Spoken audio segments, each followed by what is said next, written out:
Невероятная красота острова была испорчена испытанием ядерного оружия, хранением химических отходов и присутствием вооруженных сил США. А теперь поподробнее.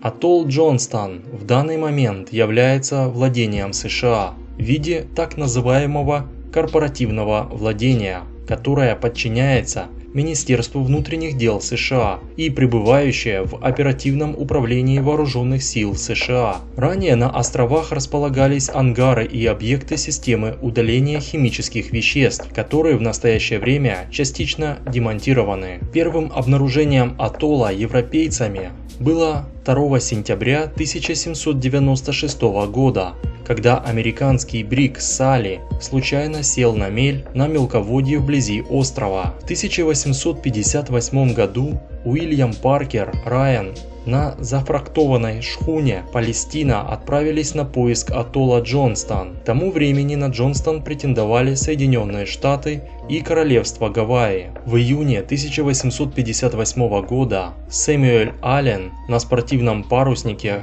«Калама», достигнув атолла, сорвал находившийся там американский флаг и поднял гавайский флаг. 27 июля 1858 года атолл был объявлен частью области владений Королевства Гавайи. Однако, когда стало известно, что на атолле уже был установлен флаг Соединенных Штатов, король Гавайев отметил гавайскую юрисдикцию над островом. При этом к 1890 году запасы гуано были истощены, и атолл перестал попадать в сферу интересов США в рамках закона о гуано. На то время президент США Калвин Кулидж установил статус атолла Джонстон в качестве федерального убежища птиц и поместил его под контроль Министерства сельского хозяйства. В 1858 году Соединенные Штаты Америки и Королевство Гавайи аннексировали атолл Джонстон, но лишь США занимались на нем хозяйственной деятельностью,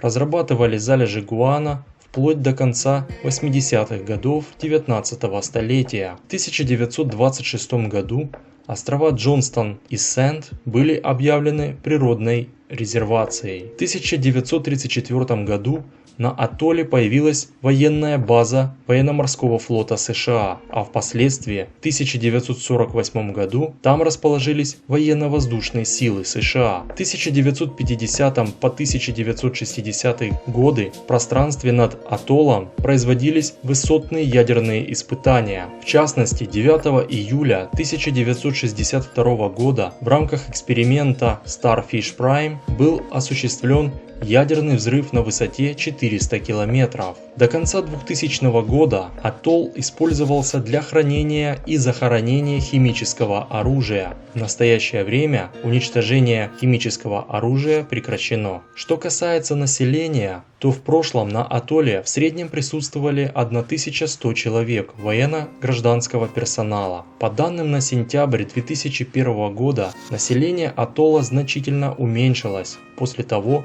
как Тихоокеанские химические войска США покинули атолл. В январе 2004 года население островов едва превышало 200 человек, а это были сотрудники военно-воздушных сил США и службы охраны рыбных ресурсов и диких животных США. Местное население отсутствует. По своему происхождению острова в составе атолла Джонстон являются коралловыми, то есть образовавшимися вследствие нанесения морскими течениями ила и песка на образовавшихся ранее коралловых отложения и рифы. Атолл Джонстон имеет форму яйца с внутренним открытой лагуной в середине. Рельеф островов атолла является низменным, равнинным. Небольшие песчаные дюны по всей поверхности островов атолла не превышают даже высоту 4-5 метров над уровнем моря. Линия берега островов довольно ровная, Побережья изобилуют рифами как надводными, так и подводными. Иногда прибрежные подводные рифы, которые с запада окружают острова атолла плотной грядой,